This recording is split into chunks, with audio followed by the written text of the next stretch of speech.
Muy buenas noches a todas y todos. Gracias nuevamente por acompañarnos y permitirnos a través de sus cadenas y medios noticiosos llegar a la población en México con la información y los mensajes para el día de hoy. Como ya es costumbre, iniciamos siempre actualizando el panorama internacional y nacional para ver lo ocurrido en las últimas 24 horas. En la primera diapositiva, el día de hoy sí tuvimos actualización por parte de la Organización Mundial de la Salud en relación a las cifras internacionales, por lo que ustedes pueden ver, estamos arriba de los 234,000 casos confirmados a nivel mundial. Prácticamente los contagios o la transmisión en China tiene ya 2 días que no han reportado presencia de casos, están prácticamente terminando su fase epidémica. Y lo que sí podemos ver en la tabla por regiones es precisamente que Europa empieza a, ya sabíamos que había entrado en una fase epidémica como tal, sin embargo el escalamiento pues ha sido importante, al menos para la región. Solamente en las últimas 24 horas el continente europeo ha reportado 17,506 casos, por lo tanto es la mayor proporción de casos reportados a nivel internacional. Y las Américas empieza también a tener un incremento importante, son 4,104 casos los que se han notificado en las últimas horas, siempre haciendo referencia a que la mayoría de estos casos se han identificado en transmisión en los Estados Unidos de América. En México igualmente continuamos también detectando y confirmando más casos. En la siguiente diapositiva podemos ver que para el día de hoy tenemos 203 casos ya confirmados, así también se han descartado 1,111 casos y tenemos 606 casos sospechosos que en su momento podremos encontrar tanto casos negativos como positivos en este punto. Nuestra tabla lamentablemente también ya integra la estadística en relación a las defunciones que han ocurrido. El día de ayer les comentábamos sobre una defunción sospechosa todavía en ese momento que se estaba reportando con atención en el estado de Durango. En el transcurso de la noche madrugada se obtuvo el resultado, el cual fue confirmatorio para SARS-CoV-2, por lo tanto es la segunda defunción que se confirma en México. Con esta defunción y con la cantidad de casos reportados, nuestra tasa de letalidad actual sería del 1%. Podemos también ver que las 2/3 partes de los casos confirmados han sido del sexo masculino, si hay una predominancia para este sexo. El tipo de atención médica se mantiene igual prácticamente desde que empezamos, un 10% de casos que fueron en algún momento hospitalizados y un 90% cuya atención médica fue ambulatoria, fue en un primer nivel y procedieron a un resguardo domiciliario en casa. Sin embargo, en las últimas 24 horas, es decir, producto del seguimiento de estos casos confirmados, de cuál es su estado de salud, podemos ver que ese 90% que fue en su momento identificado en un primer nivel de atención y se dio un tratamiento ambulatorio, pues prácticamente es la totalidad, o sea, el 89% de ellos continuó en ese escenario, es decir, en ese estado ambulatorio con sintomatología leve, y de los pacientes que sí se hospitalizaron, el 6% del total de casos confirmados mantiene una evolución estable, una evolución, digamos, a la mejoría. Tenemos sí un 2% de casos graves y bueno, ya comentábamos ese 1% que en su momento representan las defunciones que se han dado. En la gráfica también podemos ver que se sigue manteniendo la mayor carga de atención médica para los sectores, es el de la Secretaría de Salud con un 74%, seguido del sector privado con un 20%. También son proporciones que se han mantenido de alguna manera así desde hace ya varios días. En la siguiente diapositiva podemos ver, continuamos todavía con el seguimiento del estudio de contactos. En esta fase de escenario 1, ya en transición a escenario 2, todavía se continúa dando e identificando seguimiento puntual a los contactos de los casos confirmados, porque es a través de este seguimiento que podemos identificar precisamente los casos asociados a importación y en su momento brotes que pueden ser en el entorno familiar de los casos confirmados. La actualización para hoy es que el 11% de los contactos desarrollaron síntomas, lo cual representan 66 contactos, y en 27 de estos la prueba dio positiva para SARS-CoV-2, lo que quiere decir que entonces tenemos 27 casos asociados a importación, lo cual está dentro aún del escenario número 1. Como decimos, ya en transición a lo que va a ser el escenario 2 más adelante. Como ustedes saben, el pasado sábado, el subsecretario de Prevención y Promoción de la Salud, el doctor Hugo López-Gatell, anunció la propuesta y en su momento las acciones que se llevarían a cabo en el marco de lo que va a ser la Jornada Nacional de Sana Distancia, que ya en la presentación del pasado sábado se ponía como fecha de inicio el 23 de marzo, esto es el próximo lunes.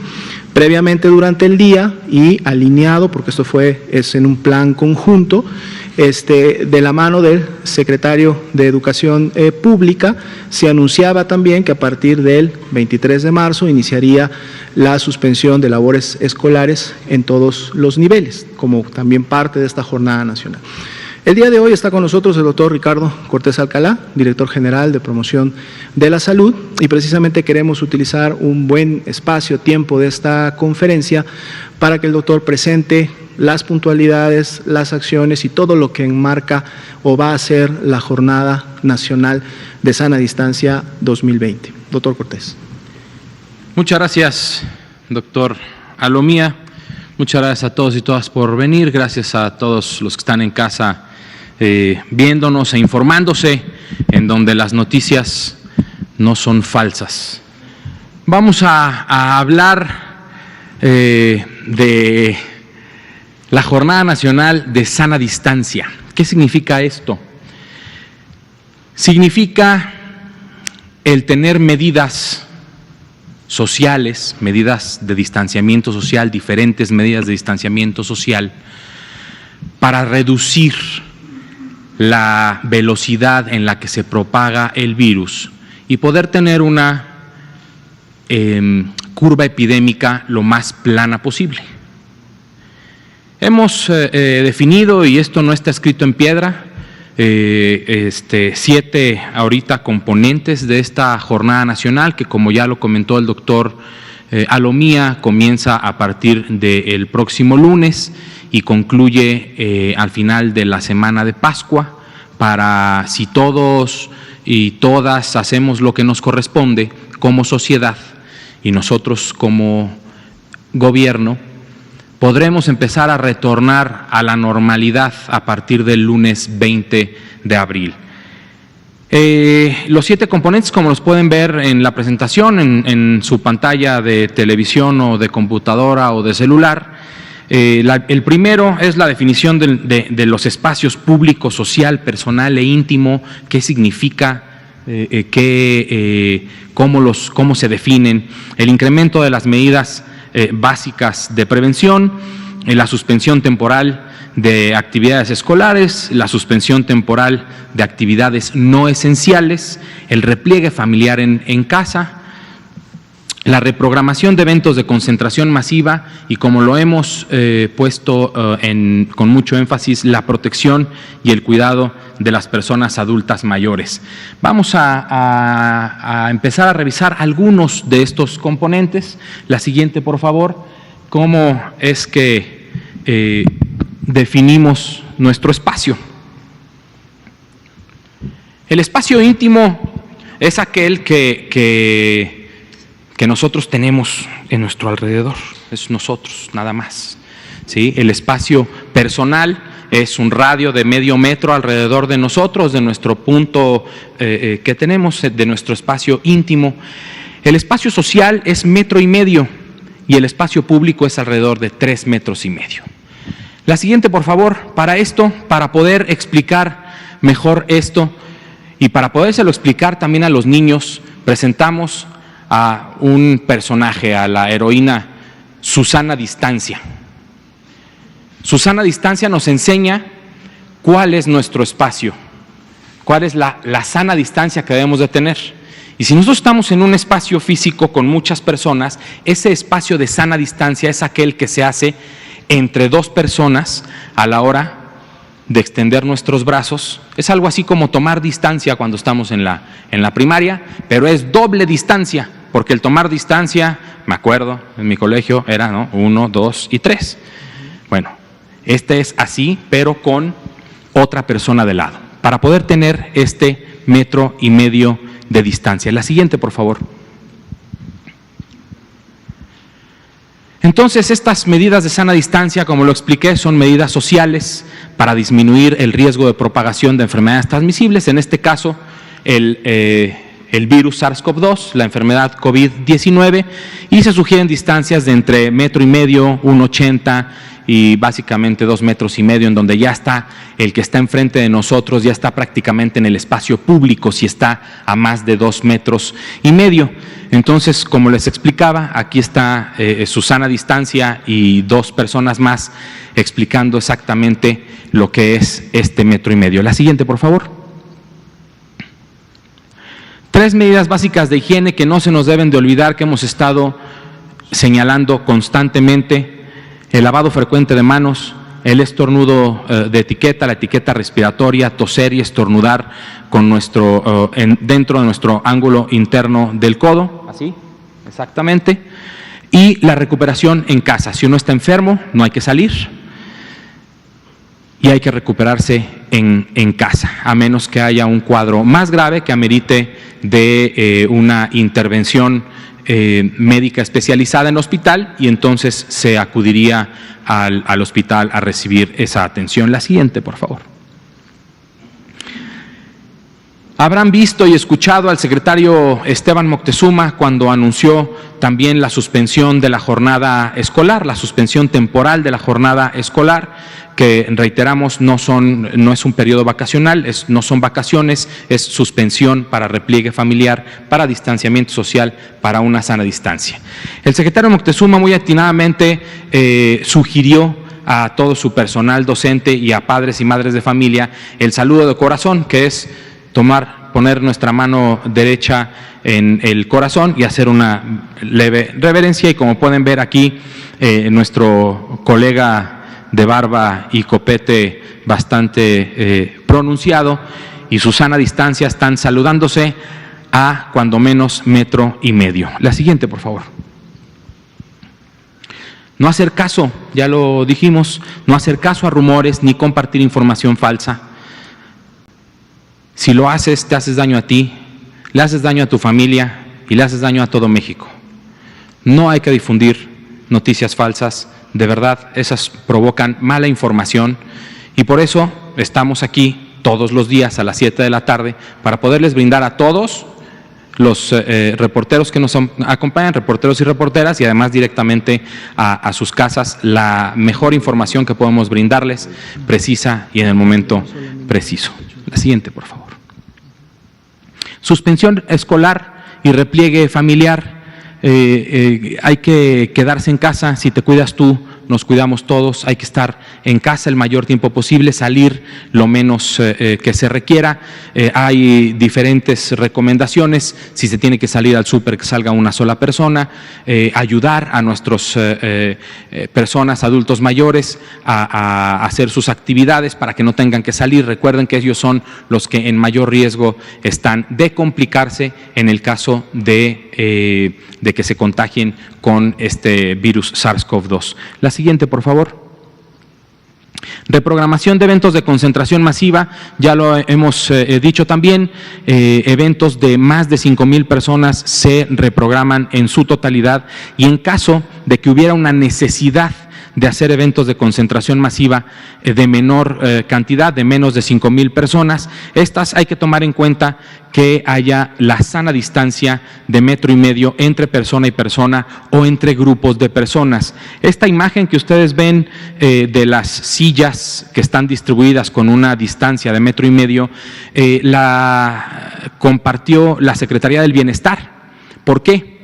Porque al suspender actividades no esenciales, es cada organización tiene que definir cuáles son sus actividades esenciales. La Secretaría del Bienestar, su actividad esencial es la entrega, ¿sí?, de pensiones a los adultos mayores o de personas con discapacidad, y entonces ellos tienen que juntar a la gente. Ellos lo que están haciendo es esto, mantener esta sana distancia para poder entregar estos apoyos sociales a las personas que más lo necesitan, que es la instrucción, además, del presidente de la República. La siguiente, por favor. Hay que recordar, esto es súper importante, esta medida es temporal, esta medida va a terminar, y esta medida va a terminar a medida de que todos hagamos desde nuestras casas, desde nuestras familias, el trabajo que nos corresponde como sociedad. Esto es temporal, esto va a terminar. Tenemos todo para ganarle al virus. Esta frase me la compartió la secretaria de la Función Pública, verdaderamente lo creo. México tiene todo para ganarle y para aplanar nuestra curva epidémica y tener el menor daño posible. Y sobre todo, si te cuidas tú, nos cuidamos todos. Muchas gracias.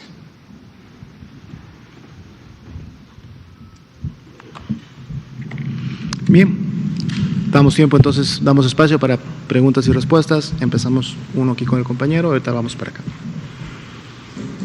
Buenas tardes, Paul Velázquez, de Ni Uno Más, Ni Un Corrupto Más en Gobierno. Dos preguntas. Bueno, se está dejando venir una moda con las pruebas rápidas para detectar el virus del coronavirus. Saber qué tiene de información el gobierno federal en este momento. Se están ofertando hasta en 1,500 pesos por pieza. Es una prueba muy sencilla como la para checar la glucosa, el glucómetro, o pruebas rápidas de VIH o sífilis o gonorrea. Tiene el mismo sistema. ¿Qué sabe el gobierno federal en este momento? ¿Qué se está haciendo para frenar en su caso? El origen de ellas viene desde China y sobre todo, si son confiables, si tienen algo de información. Gracias. Primero.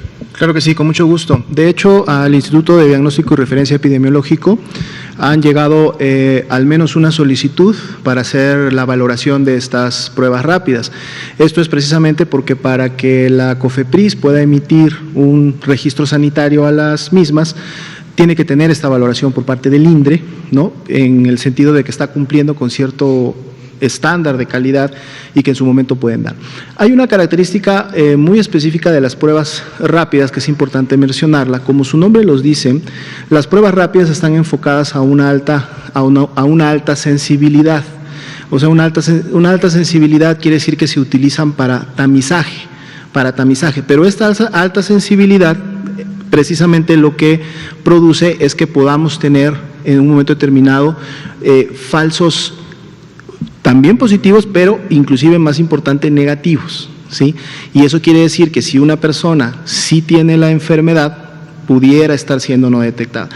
En el hoy el INDRE no ha autorizado, digamos, no ha emitido todavía una valoración en base a este primer kit que ha sido sometido a pruebas rápidas, no ha emitido una certificación como tal, precisamente porque no son pruebas que se utilizarían en el campo de la salud pública. En el campo de la salud pública necesitamos pruebas confirmatorias, no rápidas, sino pruebas confirmatorias, que tengan además un nivel de especificidad que nos permita decir que si la prueba es positiva es porque precisamente la persona lo tiene. Entonces, igual en este momento decir no hay ningún tipo de prueba rápida que esté acreditada o liberada por parte del INDRE para poderse utilizar, y los resultados que éstas den todavía hay que ponerlos en duda. En todo caso, se tendría que volver a correr una prueba confirmatoria para realmente llegar a un diagnóstico. Doctor, el gobierno federal ha solicitado a la sociedad que no haga compras de pánico, que no contribuyan las fake news. También ha presumido la sincronización que tiene con los diferentes niveles de gobierno, bueno, en los estados, las secretarías en los estados, las direcciones en los municipios. Pero ¿qué pasa cuando la psicosis, el terrorismo y el pánico es sembrado por el gobierno? Tal vez tengan el dato del día de ayer en el estado de Sinaloa, el alcalde Manuel Guillermo Chapman Moreno, junto con todo su gabinete, sector salud, comunicación social y los elementos policíacos arriba de patrullas armados salieron con unos trajes tipo espacial blancos, cubrebocas, a alertar colonia por colonia, y eso está implementándose desde el día de ayer. El terrorismo y el pánico en el norte del estado de Sinaloa, hoy por hoy, está sembrado por la Dirección de Salud y el alcalde. ¿La Secretaría a nivel federal emitirá alguna recomendación, instrucción o hasta alguna multa por violar pues, el procedimiento que han recomendado? Muchas gracias por su pregunta y comentario muy interesante. La verdad es que cada gobierno estatal y municipal tiene también cierta libertad y autonomía para hacer algunas cosas. No es una recomendación nuestra dar una promoción de la salud con este tipo de operativos. Es importante hacer promoción de la salud, sí lo es lo más importante, no es porque ellos no sean importantes, pero promoción de la salud es lo mejor que hay, pero a veces las formas no son las mejores. En este caso, con este dispositivo que se implementó en dicho municipio, pues nosotros lo que le recomendaremos tanto a la Secretaría de Salud del Gobierno de Sinaloa como a los alcaldes a través de la Red Mexicana de Municipios por la Salud es que eviten este tipo de operativos, que entreguen la información de forma correcta y tranquila. No hay por qué crear ningún tipo de pánico, y yo lo que le recomiendo a la gente, que si ahorita nos está viendo gente de Sinaloa, que se meta a nuestra página web www.gov.mx/coronavirus, en donde ahí van a encontrar la información más precisa, en donde inclusive van a encontrar un botón de contacto en donde va a desplegar los números de teléfono de cada uno de los 32 estados de esta república para que puedan solicitar información más precisa. Habíamos conseguido la palabra de este lado, ahorita volvemos a este lado. Buenas tardes, Fernanda Mendoza para el canal Glucosa Atómica. Doctor, ¿tienen algún reporte de falta de insumos en los hospitales? Le pregunto porque he constatado en diferentes hospitales que mencionan que hay falta de guantes, cubrebocas, gel antibacterial, gogles, en general insumos para protección, sin ánimo de atacar ni generar polémica, ya que este material ha faltado desde el sexenio pasado. ¿Qué acciones van a tomar para que no falte este material ahora que todavía estamos en la fase 1? Y por otro lado, se corroboró también que hay un paciente confirmado positivo donde el aislamiento no fue el correcto. Doctores y enfermeras tuvieron contacto con él.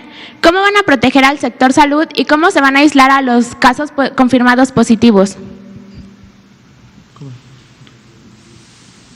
Bien, gracias por la pregunta, yo creo que es muy importante.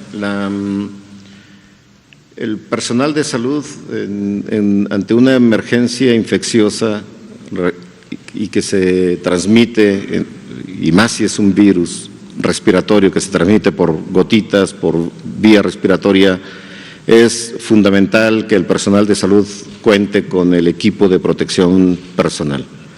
Recientemente, a través del INSABI, se hizo una compra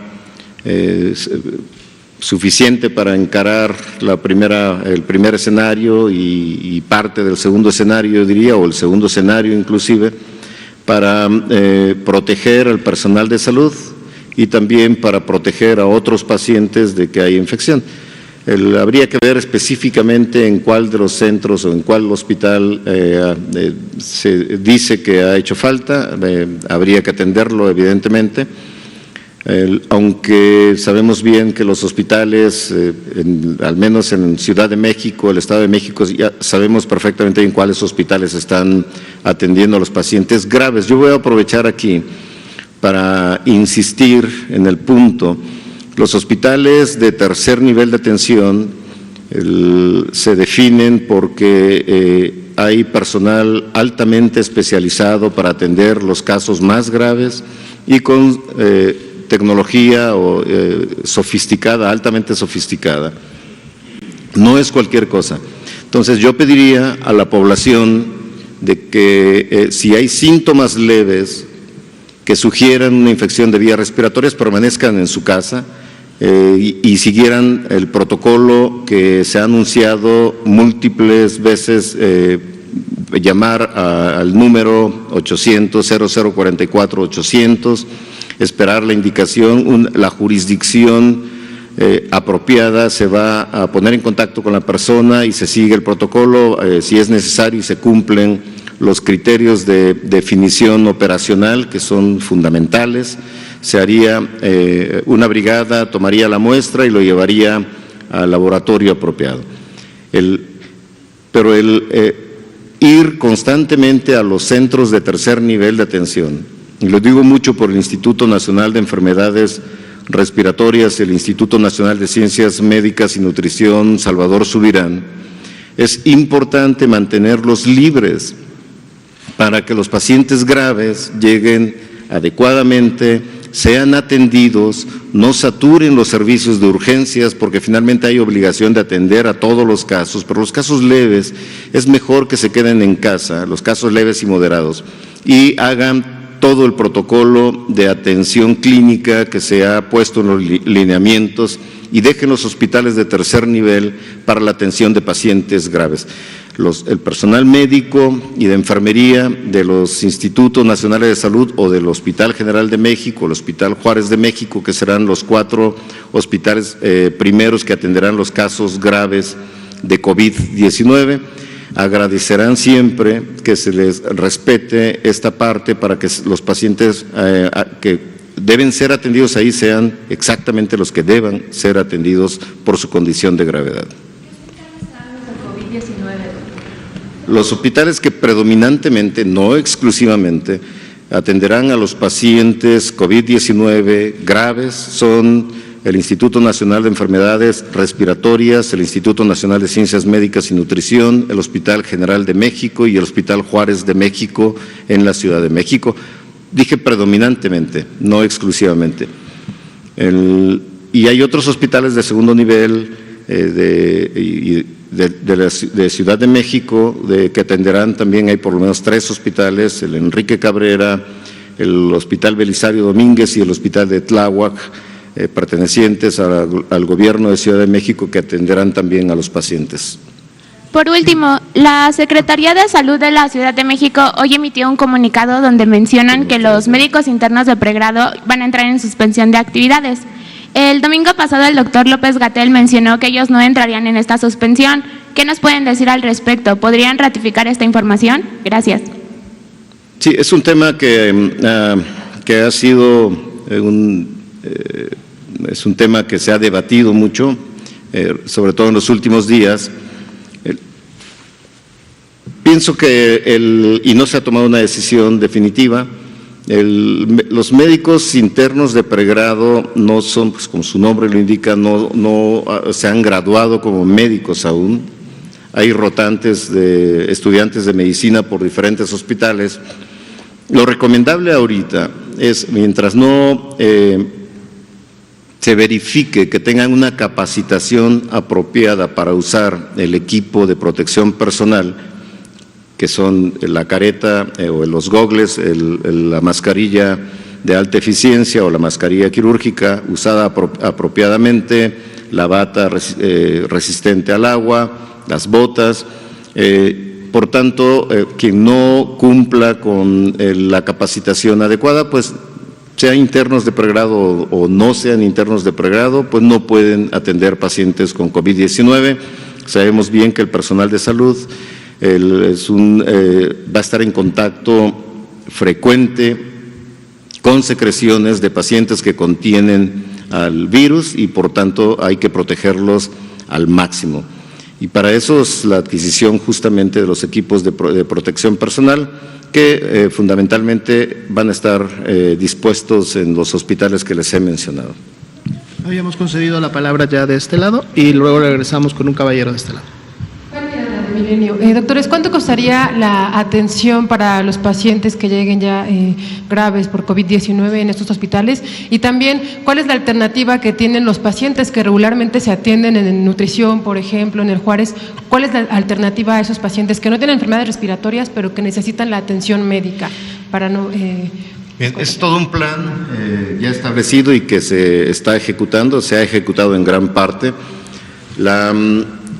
Lo primero es identificar a estos 4 hospitales que van a atender a los pacientes graves con COVID. En segundo lugar, viene justa la pregunta de usted. en el sentido que se va a hacer con los pacientes que normalmente se atendían en esos hospitales. Se han dispuesto también los hospitales e institutos nacionales de salud predominantemente no COVID-19. No quiero clasificarlos con el nombre, yo digo predominante porque finalmente los hospitales van a ver pacientes no exclusivamente COVID, obviamente, pero predominantemente lo que se está proponiendo es que los pacientes, por ejemplo, de cáncer que se encuentren en el INER o en nutrición y que podrían ser blanco de la infección por el SARS coronavirus 2 y que puedan tener la enfermedad COVID y que puedan tener una condición grave, van a ser trasladados al Instituto Nacional de Cancerología. Los pacientes con problemas cardiovasculares pues van a ser transferidos al Instituto Nacional de Cardiología Ignacio Chávez, y así hay modelos dentro de los diferentes hospitales para tratar de distribuir apropiadamente a los enfermos y que tengan el menor riesgo posible de sufrir complicaciones.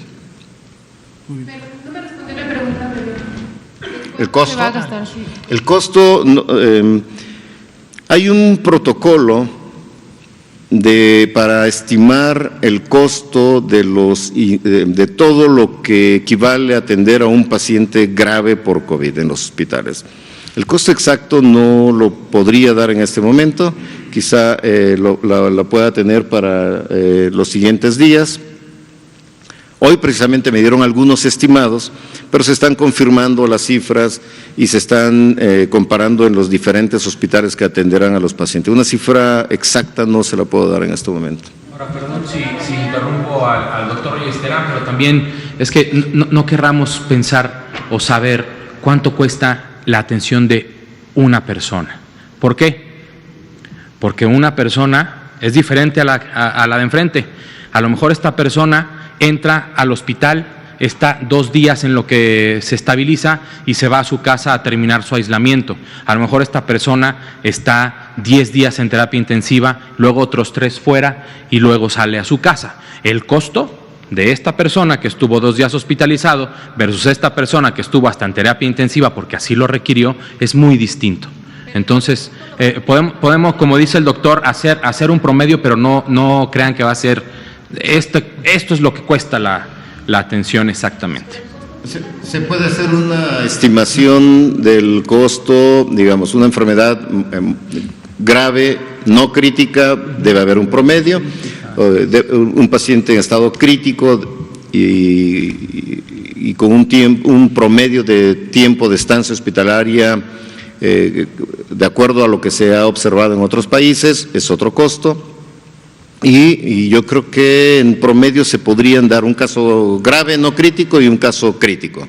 Eso yo creo que lo podemos estimar en las siguientes. ¿Todo lo cubriría el Estado? No, esto no debe tener costo para los pacientes hasta mi conocimiento. Por favor. Julio Mar Gómez de Nueva Once Noticias, Baja California Sur.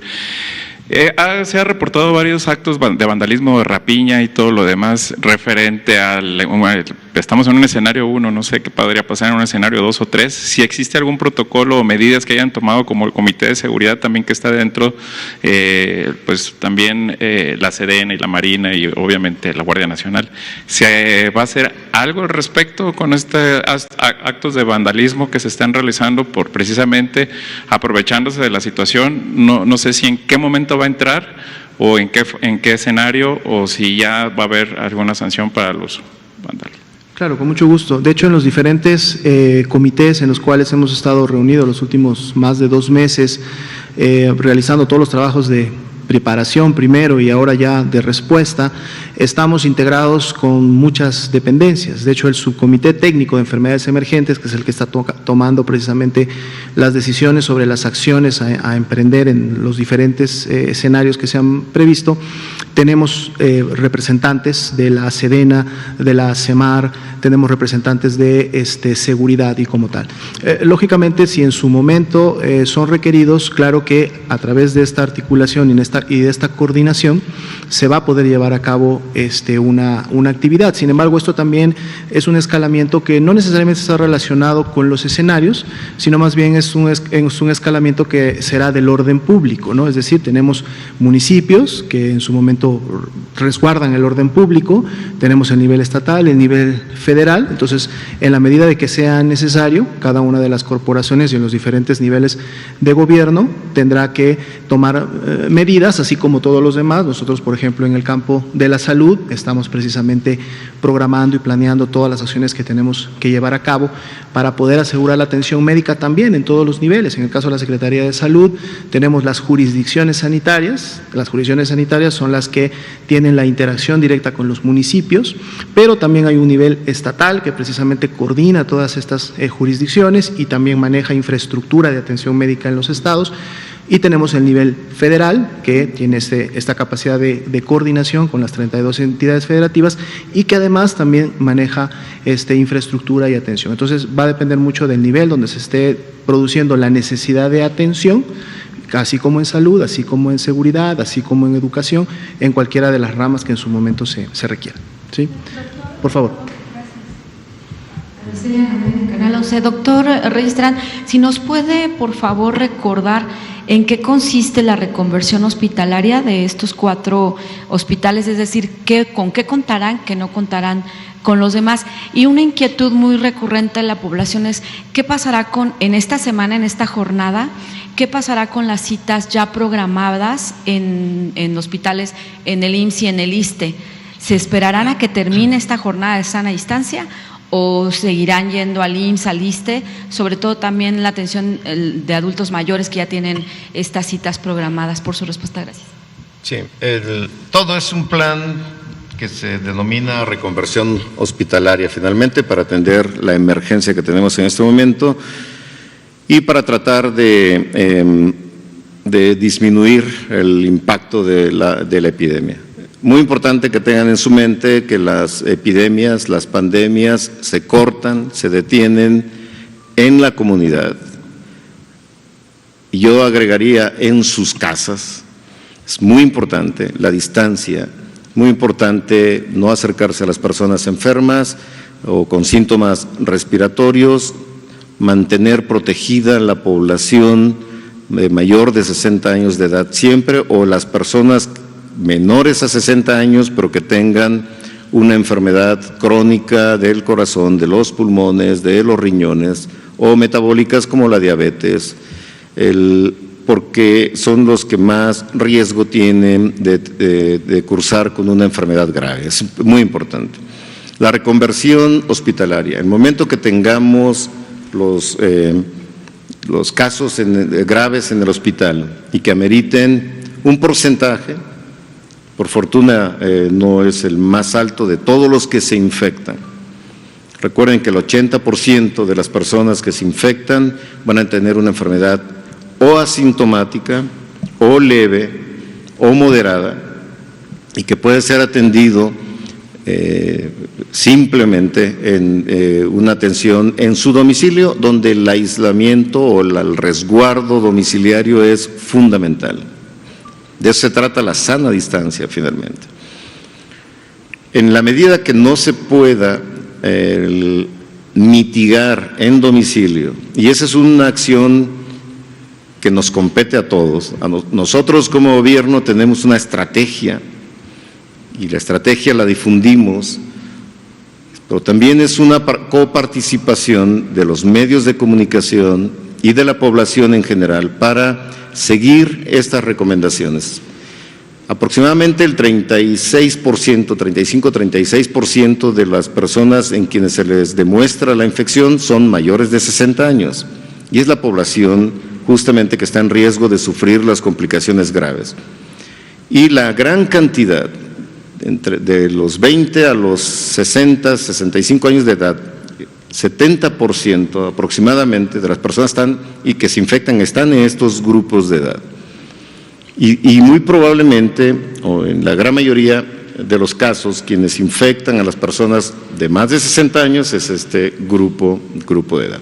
Entonces, mitigar la infección en las casas, en la comunidad, es fundamental para no ver las consecuencias más graves de una epidemia, que son, uno, tener los casos críticos que van a requerir de cuidados intensivos, que generalmente en todos los países o en casi todos los países son limitados, y que si no mitigamos, finalmente van a rebasar a cualquier país, y van a rebasar también en México, más en el estado que se ha encontrado el sistema de salud hospitalario desde, lo sabemos perfectamente bien todos, desde hace muchos años. Entonces, para tratar de ser suficientes en la atención de pacientes en estado crítico o en estado muy grave, es necesario cambiar la forma de atención en los hospitales. Lo primero que hay que hacer es, cuando notemos que se estén ocupando todas las camas de cuidados intensivos, de los pacientes que requieren cuidados intensivos, tenemos que buscar espacios dentro del propio hospital que puedan servir para conectar ventiladores, monitores, tener otros equipos que son necesarios para atender pacientes y adaptar cuartos como si fuera de cuidados intensivos. A esto se le llama reconversión hospitalaria. Y de esa manera se pueden duplicar el número de camas para la atención y, por tanto, obviamente requiere también de personal apropiado, de mayor personal. Todo esto está ya dentro del programa de reconversión hospitalaria del Instituto Mexicano del Seguro Social, del ISSSTE, Pemex está haciendo lo mismo, la Secretaría de Marina está haciendo lo mismo, los estados están haciendo lo mismo y obviamente los institutos nacionales de salud y los hospitales federales de referencia y los hospitales regionales de alta especialidad en los 6 estados que se encuentran en la República Mexicana están haciendo exactamente lo mismo. El objetivo es duplicar y a veces triplicar la capacidad de dar cuidados intensivos a los pacientes que requieren de esos cuidados. Y lo de las citas, perdón, lo de las citas. Al mismo tiempo, los hospitales que predominantemente verán a los pacientes con COVID-19 tienen generalmente ya programadas citas para cirugías o para la consulta ambulatoria. Lo que estamos haciendo es que determinen cuáles no son urgentes y que pueden esperar estas 12 semanas que va a durar aproximadamente el problema para tratar de liberar lo más que se pueda a los hospitales para que realmente cumplan la función para los que se les ha designado. Muy bien. Una pregunta previa. No, ya se está haciendo. ¿Quieres decir algo? No, está apagado.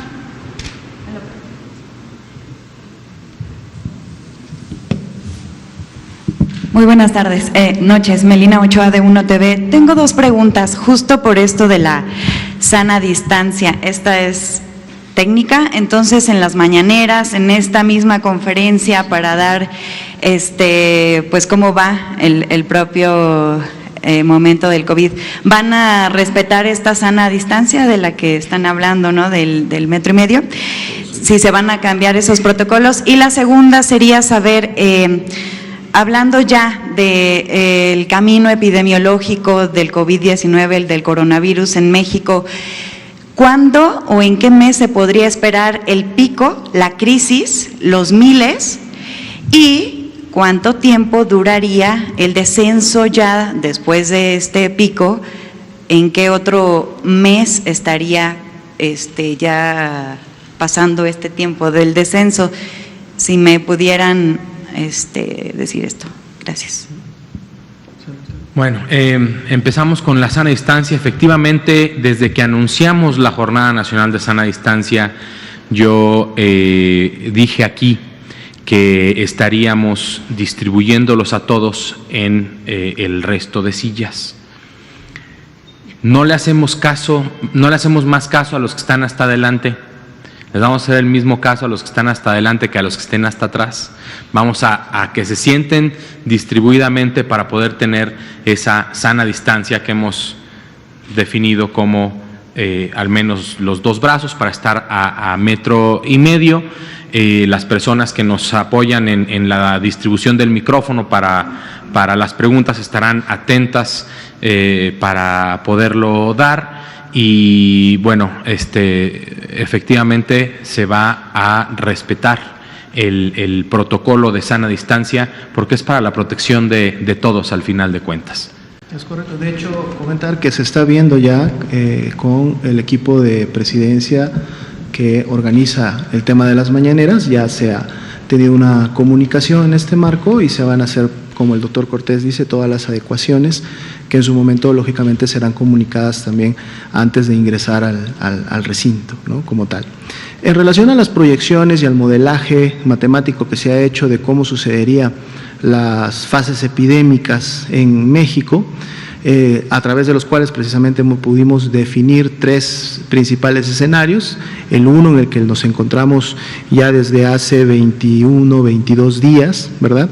Estaba precisamente enmarcado en una proyección de alrededor de los 30 días promedio para el escenario 1, y luego pensando que ya a partir de esa cuarta semana pudiéramos empezar ya a identificar brotes en la comunidad. Brotes, estamos hablando de asociación de personas que se contagian y que en su momento empiezan a diseminar, ¿no?, la infección, precisamente lo que estaría marcando un inicio del escenario 2. Este inicio del escenario 2 todavía tiene una proyección de que va entre 2 y 3 semanas aproximadamente, solamente de escenario 2, lo cual estaríamos sumando a las 4 semanas que ya tendríamos. Y entonces aquí viene un punto muy importante que hay que destacar, porque si bien es cierto el escenario 2 es el inicio de esa curva epidémica ascendente, que una vez también se explicó en esta conferencia, si bien es el inicio, ¿qué tan alta puede ser esa curva?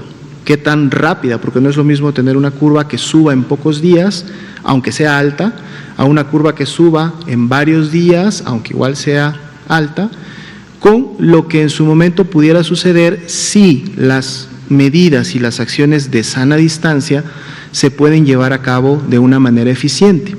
Y esto significa, para poderlas llevar a cabo de una manera eficiente, lógicamente es la comunicación, articulación e implementación de las mismas por parte de las diferentes dependencias federales, los gobiernos estatales, los gobiernos municipales, pero eso es solo una parte.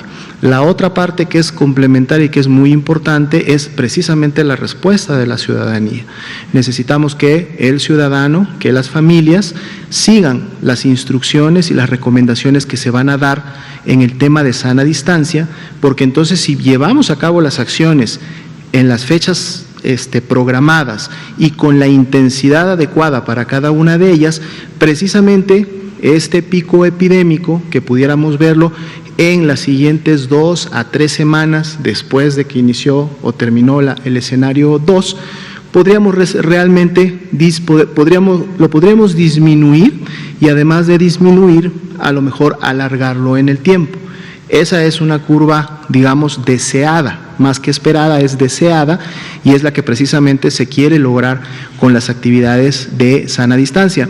No importa tanto que el tiempo se prolongue, yendo al tema de los tiempos, que en vez de ser 2 o 3 semanas para una y ser 4 semanas para la fase epidémica, pudiéramos tener muchas más semanas de uno, muchas más semanas de la otra, siempre y cuando la curva fuera más plana, ¿sí? Lo cual permitiría que el Sistema Nacional de Salud, los hospitales y las unidades pudieran estar brindando una atención más dispersa, digamos, o sea, menos cargada, lo cual entonces ayudaría o aseguraría que todas las personas pudieran acceder, independientemente de su estado clínico, pero sobre todo aquellas que pudieran ser casos graves, pudieran acceder siempre a una cama disponible con todo lo necesario para poderlas atender. ¿Hay un mes en el que se espere este modelaje, estos modelajes que ya tienen? ¿Hay algún mes que se espere el pico y después que... La mayor carga de la enfermedad la estaríamos esperando a fines de abril,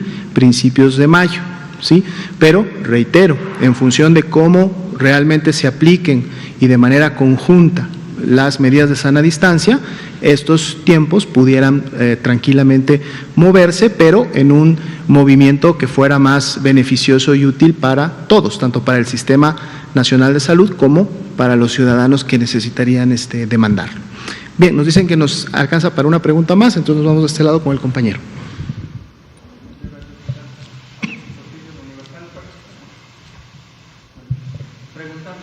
Sí, se depende. Preguntarles el tema que decían del INSABI, que habían realizado una compra, no sé si nos pudieran dar más detalles y si nos pudieran decir si esta era la compra consolidada de la cual pues se venía hablando, cuánto se gastó, cuántos insumos se compraron, si se compraron para la primera fase o ya contemplando la segunda fase, no sé si nos pueden dar más datos. ¿Y cuántos equipos de protección se compraron? ¿Y cuándo se hizo la compra, por favor? Ok, comentar, precisamente el INSABI ha estado trabajando como un actor importante, como una fuente de financiamiento importante precisamente para la cobertura de la atención médica en salud para la población mexicana. El componente que está dentro del subcomité técnico de enfermedades emergentes, el componente administrativo financiero, estuvo trabajando con el INSABI, con los sectores de salud, el IMSS, el ISSSTE, para entre todos ubicar las fuentes de financiamiento adecuadas con las cuales poder salir a hacer las compras. El día de hoy precisamente estuvimos en una mesa de trabajo con el director del INSABI, estuvimos también con algunos de sus colaboradores, en donde el día de hoy informaron que han podido ya adquirir el 70% de todas las necesidades, es decir, de las líneas que se identificaron para compra, son 156 líneas aproximadamente, estamos hablando de tipos de insumos que se necesitan para la atención médica. El día de hoy informaron que ya habían adquirido el 70% y en los siguientes días podrían adquirir el resto. Esto es para cubrir, como estamos en fases y en escenarios de avance, poder cubrir sin mayor problema lo que es el escenario 1 y el escenario 2, y se están programando todas las compras que puedan ser también necesarias para en un momento adquirir lo necesario para el escenario 3. Lo importante también de esta adquisición es que si bien es cierto es una adquisición centralizada, es decir, se está haciendo una compra centralizada, la adquisición a su vez es inmediata en el sentido de la distribución a los estados. Entonces ellos calculan que en los siguientes días, ya que realizaron la adquisición, empezará también entonces la fase de distribución, y esto es en coordinación, no es una distribución solamente para el sector salud, sino es una distribución nacional que en su momento es para todas las dependencias e instituciones que tienen unidades de salud y que las operan, ¿no? Los números exactos de cada uno de los insumos los tiene definitivamente el INSABI y el subcomité. Podemos en un momento invitar, así como hemos estado invitando al doctor Ruy López Ridaura que nos informe sobre el tema específico de acciones de insumos. Con mucho gusto lo invitamos en una siguiente conferencia para que nos pueda hablar un poquito más de los insumos.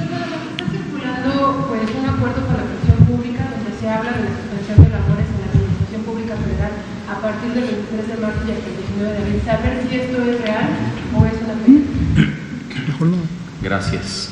En el marco de la Jornada Nacional de Sana Distancia, estamos planteando que las instituciones públicas, sociales y privadas revisen cuáles son sus actividades esenciales y no esenciales.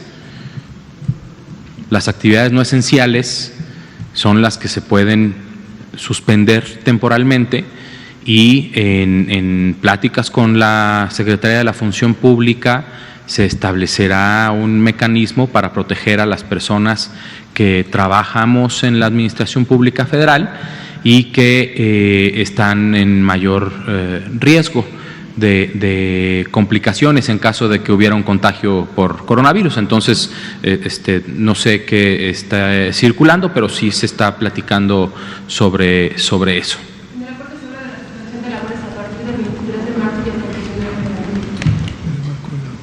Tendría que estar, si se fijan, es la misma fecha de la jornada. Tendremos que revisar exactamente qué es lo que dice el acuerdo y bajo qué circunstancias se realizó en caso. Mañana. Bien, muchas gracias. Muy buenas noches con todos. Seguimos mañana con las Gracias. conferencias. Gracias.